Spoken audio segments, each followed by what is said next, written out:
Last summer's tax-free holiday weekend drew hordes of Rhode Island shoppers here to Massachusetts. This year, Rhode Island lawmakers are considering their own tax-free holiday, but with a twist. 5 holiday weekends, and just for alcohol. It's advertising that's tough to ignore. Rhode Islanders can save 7% sales tax on alcohol purchases by coming over the border into the Bay State. And many of them are doing just that. I was down between 10 and 14% last year. And like I said, that's not just myself. That's all the way from Woonsocket down to Tiverton. Representative Jan Malik owns this liquor store in Warren, 2.5 miles from the Mass border. He's watched his sales go up, then down as Massachusetts adjusted its sales tax on alcohol over the past few years.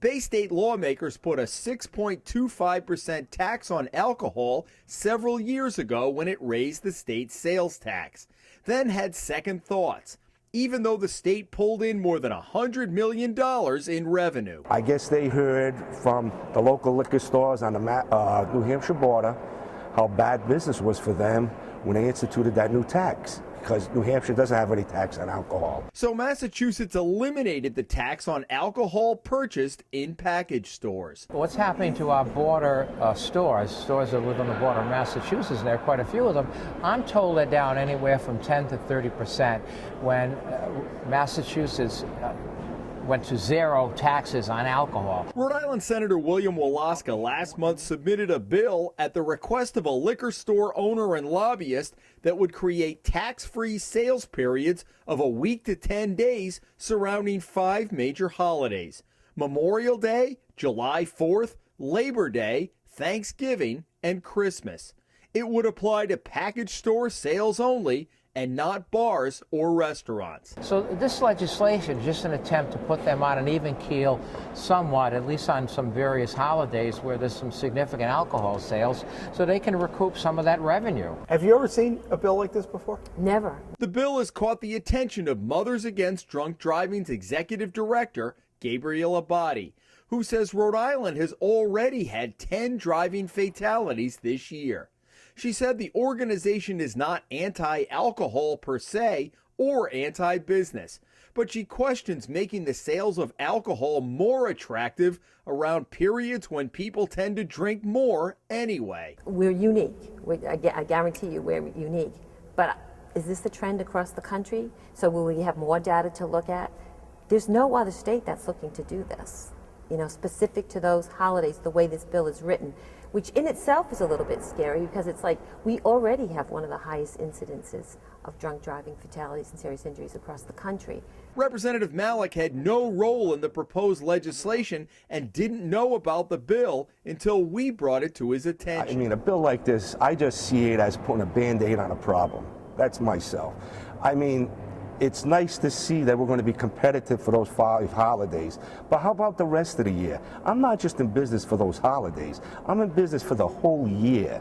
And I honestly think, in the state of Rhode Island, if we want to play like a regular state with the big boys, we should look at stuff to be competitive to Massachusetts and the neighboring state of Connecticut. Where do you stand personally, and what questions would you like to get answered on this? Well, I asked for a fiscal note most recently, and that will tell me what the lost revenue may or may not be for the state of Rhode Island. Because obviously, if we give a tax break on 4 or 5 holidays, that's going to be some dollars, because that's the most significant sales days. We talk about Memorial Day, 4th of July, Christmas, Thanksgiving. So I've got to see just what we're going to lose in revenue regarding taxes.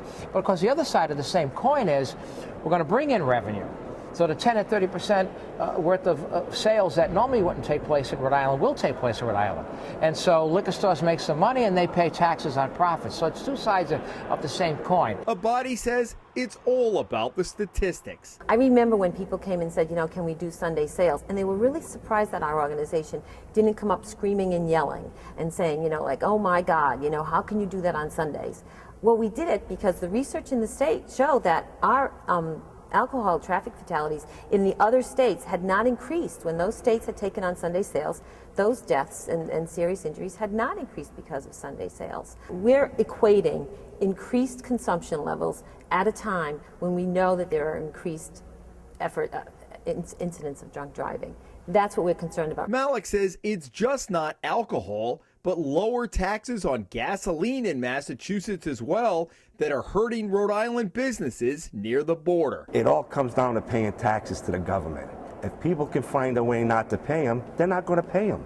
They don't care, that I'm the local liquor store or the Woonsocket liquor store is a local one. If they can save a buck plus beat the government because they already think they pay enough, which they do, they'll do it. Senator Woloska agrees. I think the larger issue is the sales tax structure in the state of Rhode Island. I mean, 7% is one of the highest in the country. Massachusetts is less. They just raised theirs, made us more competitive, but in certain areas we're not competitive. And one is liquor sales.